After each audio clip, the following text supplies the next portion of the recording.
Rádio Batuta apresenta Podcast Serrote, para abrir cabeças, com Paulo Roberto Pires e Guilherme Freitas.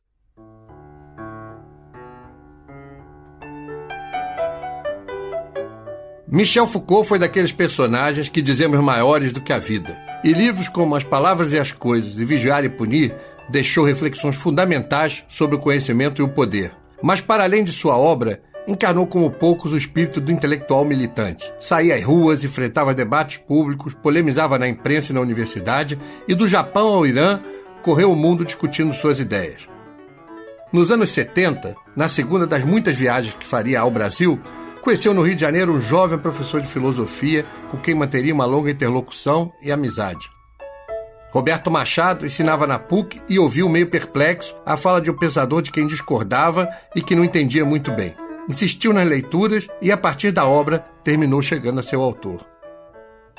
Sobre o pensador, escreveu 2 livros: Foucault, a Filosofia e a Literatura, e Foucault, a Ciência e o Saber. Ao homem, dedica agora Impressões de Michel Foucault, publicado pela N-1 Edições. Mistura de memórias e reflexão filosófica, o livro homenageia Foucault sem idealizá-lo. Roberto mostra um homem gentil e vaidoso, cioso da sua imagem e radicalmente engajado em suas causas, estrategista e apaixonado. Eu sou Paulo Roberto Pires, editor da Serrote. Estou aqui com Guilherme Freitas, o editor assistente da revista, para uma conversa com Roberto Machado.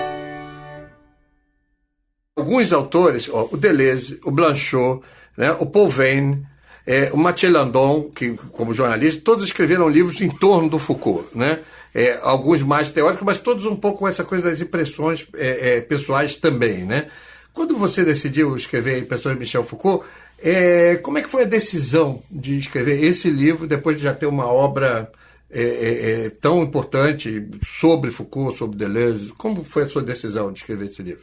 É uma decisão engraçada, porque a minha obra, como você chamou, o meu trabalho, foi sempre no campo da teoria. Uhum. Eu passei mais ou menos uns 40 anos ensinando filosofia e escrevendo ou transformando meus cursos em livros sobre os autores e as questões que eu estudava. Uhum. Só que, há um certo tempo, eu tenho vontade de fazer um trabalho diferente.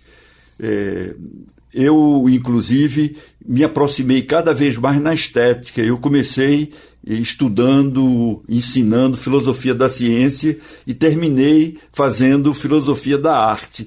Por que eu me interessei por isso? Justamente sobretudo por causa da literatura, por um interesse grande pela literatura, e que eu não tinha possibilidade de ler os grandes literatos porque tinha que estudar os filósofos. Então, dando o curso de estética, eu estava trabalhando ao ler, por exemplo, um Proust, sobre quem eu estou escrevendo agora. Uhum. Aliado a esse interesse pela filosofia da arte, pela possibilidade de conviver mais profissionalmente com a arte, está um desejo de escrever.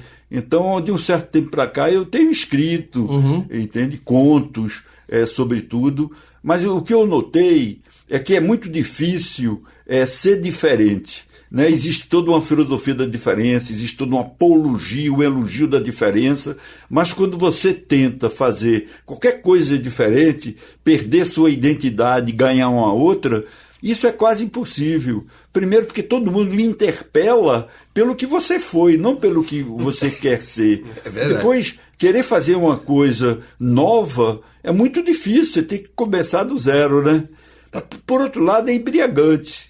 Quando eu tive esse projeto, me via na cabeça sempre um verso de João Cabral: é belo como um caderno novo quando a gente principia.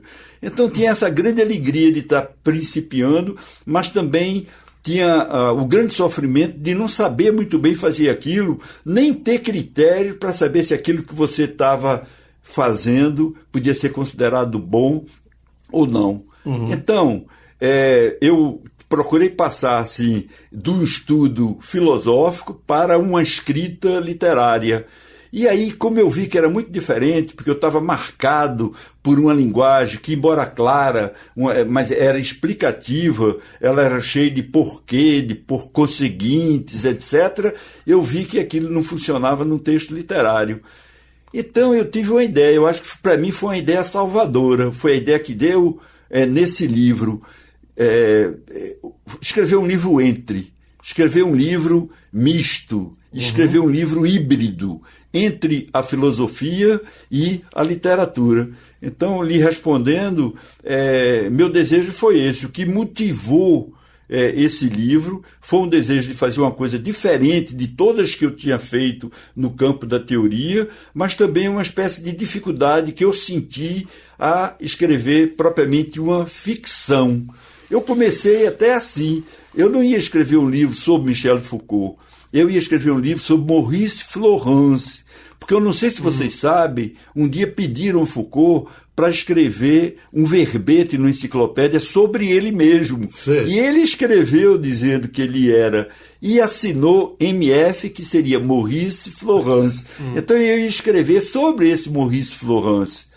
Acontece que eu compreendi que tudo que eu dizia sobre Maurice Florence é tudo que as pessoas conhecem sobre Michel Foucault.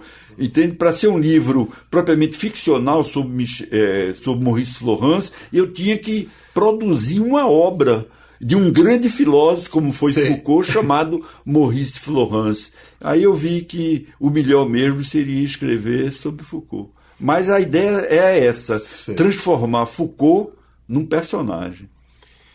E você diz no livro o tempo todo, você deixa clara a importância que esse personagem teve na sua formação como pensador e como homem, né? Qual foi o papel que Foucault teve na mudança da sua forma de pensar, de entender a filosofia, de entender o mundo?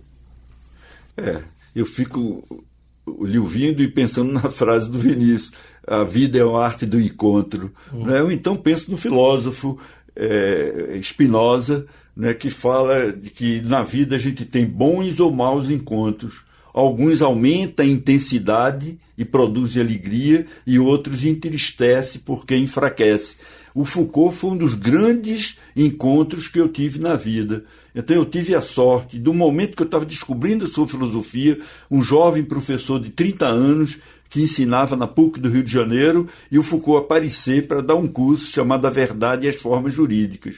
Aquilo foi um choque assustador na minha vida, porque eu estava justamente estudando com meus alunos um livro, que é um livro extraordinário do Foucault, chamado As Palavras e as Coisas. Chega o Foucault para falar de verdade e as formas jurídicas, e não parecia ser a mesma pessoa. Era uma pessoa profundamente diferente de tudo que ele tinha dito poucos anos antes. E aquilo me intrigou profundamente, a ponto de eu chamá-lo na minha casa e meio... Então, querer esclarecer com eles aquelas questões, como era impossível, aquelas incoerências entre dois momentos diferentes. E o Foucault respondeu a isso de uma maneira maravilhosa, rindo, brincando. Eu vi nele imediatamente um amigo e uma possibilidade de fazer todo um trabalho filosófico ligado a ele. Tanto que eu pedi a licença da PUC de 6 meses, fui fazer o próximo curso dele. Era um curso sobre poder psiquiátrico. Então isso já foi muito importante na minha vida, porque enquanto eu fazia esse curso sobre poder psiquiátrico e aproveitava para ler o primeiro livro dele, que é História da Loucura, naqueles anos conturbados do Brasil, de uma ditadura sangrenta, ver uma pessoa como Foucault, que tinha uma preocupação revolucionária e, ao mesmo tempo, que procurava fazer filosofia ligada aos outros saberes, às outras coisas que existem na sociedade, e querendo dar conta de problemas franceses, tudo isso me motivou a tentar fazer uma coisa parecida do Brasil.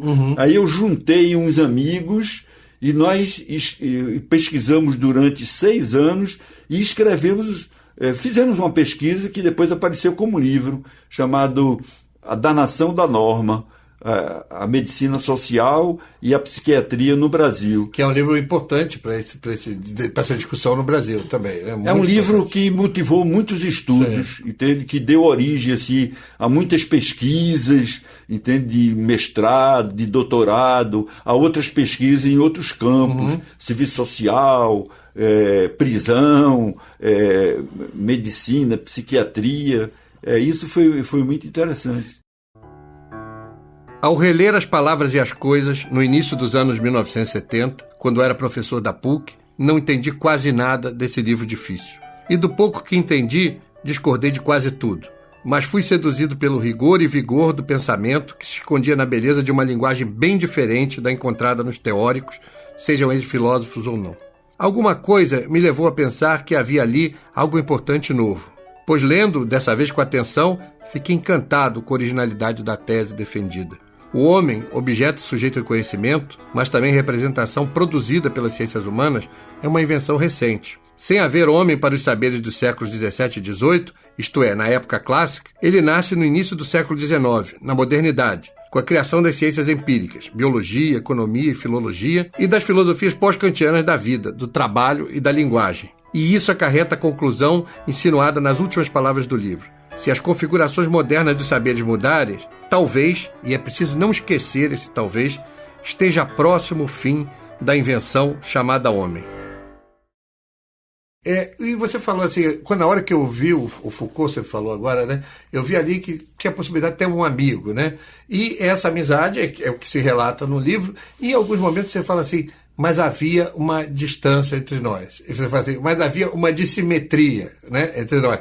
Assim, eu, às vezes, estava ali, esse cara me influenciou demais. Como era essa coisa próxima e um pouco distante também? É engraçado, porque isso que eu posso chamar de minha amizade por Foucault, ela está ligada tanto a uma grande alegria, um grande prazer, pela pessoa delicada, atenciosa, prestativa que ele era. Eu tenho a impressão que ele me apadrinhava, não só por eu ir fazer quase todos os anos os cursos com ele, mas também por eu valorizar uma dimensão do pensamento dele, que é o aspecto instrumental. Naquele momento, Foucault gostava de se pensar como uma pessoa que produzia ideias para ser utilizado por outros. E ele sabia que minha grande ambição de conhecer melhor o pensamento dele, nas aulas que eu seguia, nas conversas que tínhamos, era para esclarecer determinadas questões e usá-las na pesquisa que eu fazia e que continuei fazendo no Brasil. Então, isso era um aspecto muito gratificante. Eu sentia essa grande amizade.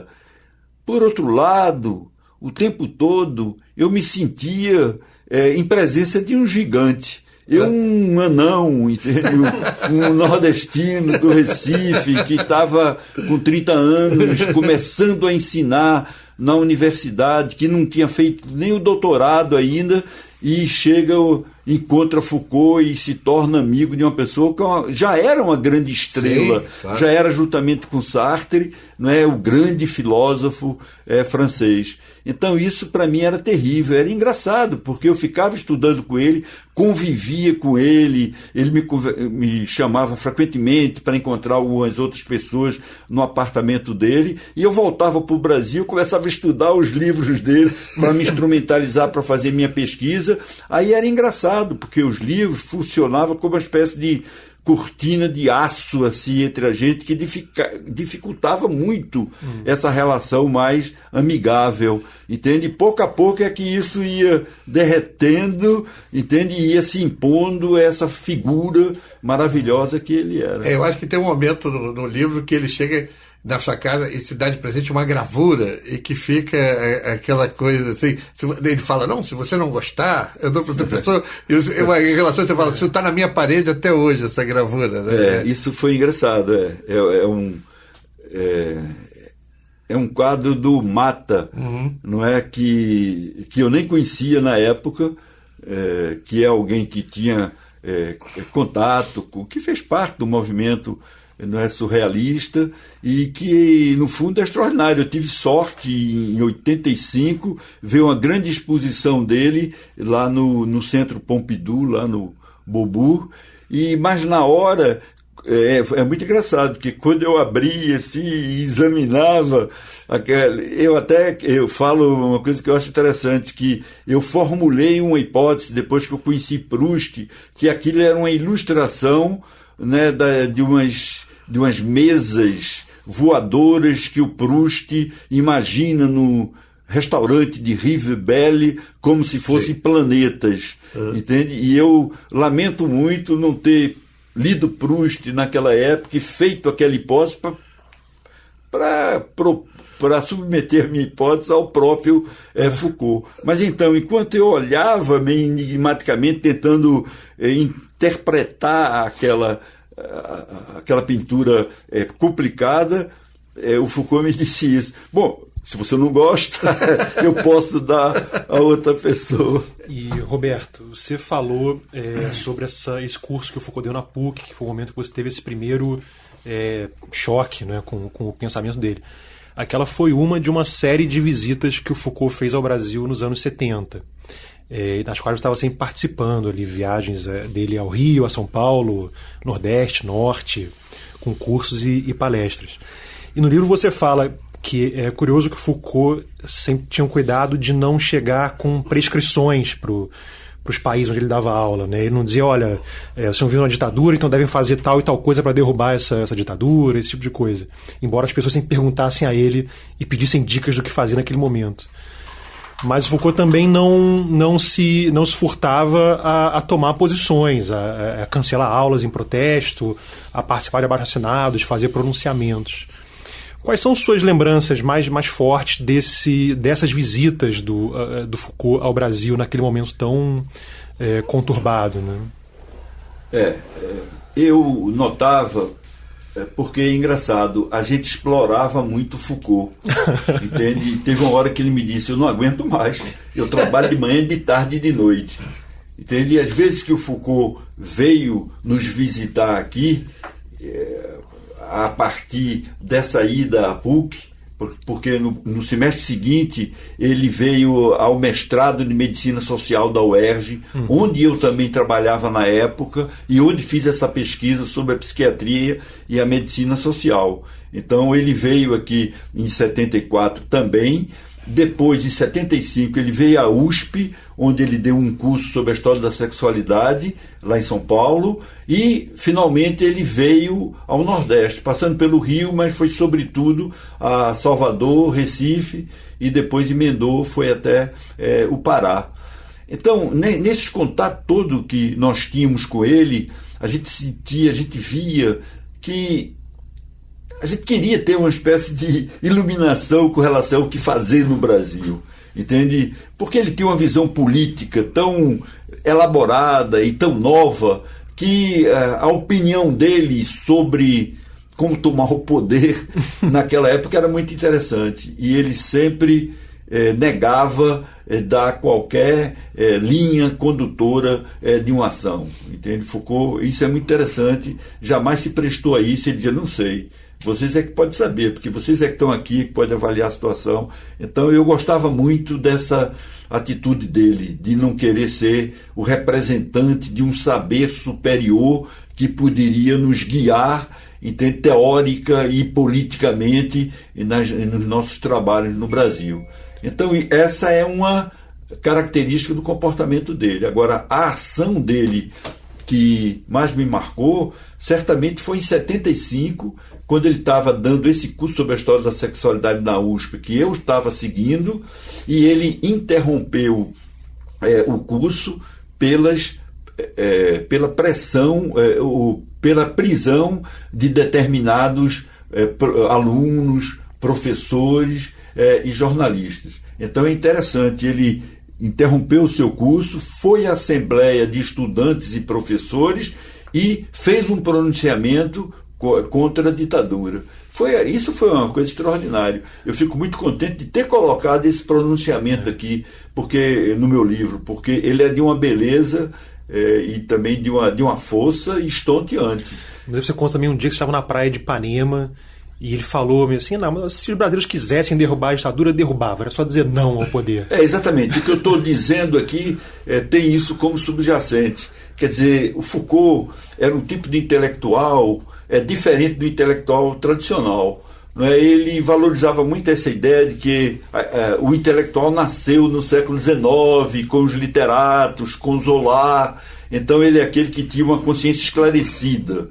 É o representante do povo, é o representante consciente do universal. Então ele pode apontar o caminho, pode dizer aos outros o que fazer. Então o Foucault é o contrário disso. Foucault é um crítico da própria ideia de representação. Então o Deleuze diz uma coisa que eu acho maravilhosa com relação ao Foucault. É o seguinte, ele diz: Foucault nos ensinou a indignidade de falar pelos outros. Eu ficava maravilhado com essa frase do Deleuze, porque o Foucault era uma pessoa de ações concretas, ações determinadas. Ele fez isso várias vezes. Por exemplo, quando o Franco estava para matar uns bascos que lutavam contra a ditadura franquista, o Foucault redigiu um manifesto, chamou os amigos, propôs irem a Madrid, entende? E o manifesto dele foi lido em Madrid por esse grupo, ou mais especificamente por Yves Montand, o que é muito interessante, que ele tinha acabado de fazer um filme, não é isso, onde ele era um revolucionário, entende? Contra franquismo. Então ele gostava dessa coisa, ele foi escorrachado, mas ele denunciou, entende? E pediu assim liberdade. Então, outra coisa, toda a importância que ele deu à sublevação iraniana. Por quê? Porque ele viu ali um povo todo que, sem armas, de peito aberto, sem nada nas mãos, que se insurgiu contra uma ditadura terrível, um exército muito armado e uma polícia sangrenta, que era a polícia do Shah. Sim. Então isso apontava para ele para uma possibilidade de um novo tipo de sublevação, onde não seja um pequeno grupo que subordinaria isso que ele chamava de vontade geral. Foucault gostava muito disso, uma espécie de vontade política geral que pudesse se insurgir contra uma dominação política. Então, é engraçado que foi nessa época que, nas areias de Ipanema, ele me deixou assim, surpreso, como ele me disse: mas, Roberto, é óbvio, se os brasileiros quisessem, derrubavam a ditadura. E eu fiquei sem saber o que lhe responder. Foucault não é um representante ou um profeta, nem como universitário, nem como intelectual. Jamais pregou uma doutrina. Fez descrições e não prescrições, recorrendo à história para mostrar que aquilo que existe nem sempre existiu, como diz numa entrevista de 1983. A função do intelectual não é modelar o projeto político dos outros, é questionar as evidências, os hábitos, os modos de agir estabelecidos, as familiaridades adquiridas e, pelas análises que faz em seu domínio específico, participar de lutas políticas. A crítica é um instrumento de luta, de resistência. Tem uma coisa que você fala dessa forma literária, essa forma literária do livro, né? Que é uma mistura muito bem dosada da coisa pessoal e da teoria, porque é um diálogo também com a obra do Foucault o tempo inteiro. Então não é um livro de muitas historinhas, mas tem algumas muito boas, historinhas, anedotas, né? Qual que você acha que é a anedota dessa conversa que o Foucault que melhor expressa o espírito dele e coisa? Porque eu vejo algumas da chegada dele nos lugares, nas festas, tem uma coisa engraçada também. Tem umas engraçadas. Por exemplo, há uma de uma conversa dele, ou de um jantar com psicanalistas brasileiros que ele não conhecia, e ele, na hora que está indo embora e se despedindo, ele diz para um dos psicanalistas, ele disse: como é que eu faço? Agora eu vou para esqueci o nome da praça, essa praça que hoje está na moda aqui no Rio de Janeiro, que é a Praça Mauá. Aí eu vou à Praça Mauá, que naquela época vocês sabem que era bem diferente do que era hoje. Né? Era o bafão daquela época. Exatamente. E aí o psicanalista disse para ele: não vá não, que é perigoso, tem muito perigo lá. E ele respondeu: mas é isso mesmo que eu estou procurando. Eu acho isso muito interessante, porque eu relacionei isso com a experiência que eu tive com ele em Caruaru, porque quando eu fui com ele ao Recife, eu fui mostrar uns artistas populares, uns discípulos de Vitalino, sim, mestre Vitalino, que fazem, né, figuras de barro muito interessantes, das quais Foucault gostou muito. E passando pela feira, num beco, nós vimos dois sertanejos se desafiando, um com a faca da mão, outro com uma foice. E o Foucault passou ao lado dessas pessoas impávida. Eu fiquei impressionado com isso, porque em geral as pessoas têm muito medo da manifestação da violência, entende? E ele ignorou aquilo, entende? Como se não fosse concernido. Então eu gosto muito dessas histórias. Há uma outra também que eu acho extraordinária, que me lembra muito um livro do Michel Tournier, que se chama Sexta-feira e os Limbos do Pacífico, que nós fomos à praia juntos em Salvador e de repente está um sol radiante, começa a chover e o Foucault veste a roupa para se proteger da chuva, enquanto ele vê as pessoas abrindo um buraco na areia, enterrando a roupa. Isso é muito bom. E indo para o mar esperar a chuva passar. E aí ele contava depois essa história rindo muito, evidenciando que ele compreendia que ele não tinha um saber sobre a maneira de ir à praia e que quando passou a chuva, não é isso, todo mundo estava com a roupa seca e ele estava molhado como um pinto. Eu acho que as histórias dele são maravilhosas, mas você chamou uma atenção para um aspecto do meu livro, porque realmente eu falei no início assim, que eu quis fazer uma espécie de discurso híbrido, não é isso? Misturar uma análise teórica dos livros dele. No fundo eu falo de todos os livros de Foucault, sim, de vários cursos, de várias palestras, mas eu quis misturar isso com as atitudes, o comportamento, e por isso eu fui levado a descrever, a narrar. Quer dizer, o que me deu mais prazer nesse livro não foi tanto analisar os livros e o pensamento, porque isso eu já fiz em outros livros sobre Foucault. E aí o desafio foi como apresentar o pensamento dele de uma maneira diferente, de uma maneira leve, de uma maneira mais literária do que propriamente argumentativa. Isso eu tentei fazer, por um lado,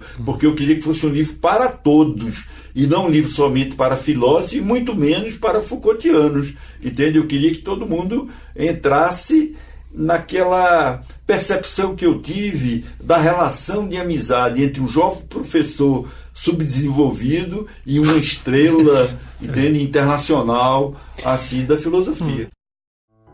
Michel se impunha pelo que dizia e fazia, mas também por sua presença, por sua maneira de ser, como ele era. Numa palestra transmitida pela Rádio France Culture em 1966, intitulada O Corpo Utópico, ele dizia que todas as manhãs, quando se olhava no espelho, se impunha a imagem inevitável de seu rosto magro, de olhar míope, careca, sem beleza. Não sei se algum dia ele se sentira realmente assim, ou se esta é a frase de um grande orador querendo cativar jocosamente seu público. Mas quando penso no efeito de sua presença, na intensidade que a singularizava, e não em sua aparência, lembro sempre de Deleuze, pois, segundo ele, é impossível saber quem é Foucault sem privilegiar um conjunto de sons cortantes, gestos decisivos, ideias crepitantes, atenção extrema e repentina reserva, risos e sorrisos perigosos e ternos. Uma extrema doçura transbordava de seus olhos, de sua voz, de seus gestos, de seu sorriso. Sua delicadeza sempre foi grande comigo. Talvez eu até não lhe tenha correspondido direito, por timidez, medo, respeito. Nos momentos de maior intimidade, quando estava a alguns centímetros dele, não deixava de me sentir a quilômetros. Também pudera. Ele era a pessoa que mais havia contribuído para meu pensamento, transformado minha vida. alguém de quem eu tinha lido quase tudo, sobre quem estava escrevendo, que havia traduzido, como não ficar intimidado? Mas, mesmo tendo sido sempre delicado comigo, ele tinha um lado terrível. Talvez, além de generoso, fosse cruel, alguém que metia medo. Seus olhos argutos, que sem arrogância pareciam perscrutar uma verdade secreta, sua boca crispada, prestes a expressar uma visão singular desconcertante numa voz forte, metálica, suas posturas improváveis, incomuns, atípicas, seus gestos vivos, que orquestravam com exatidão pensamentos exigentes, podiam destruir alguém sem esforço. Sentia-se que era perigoso.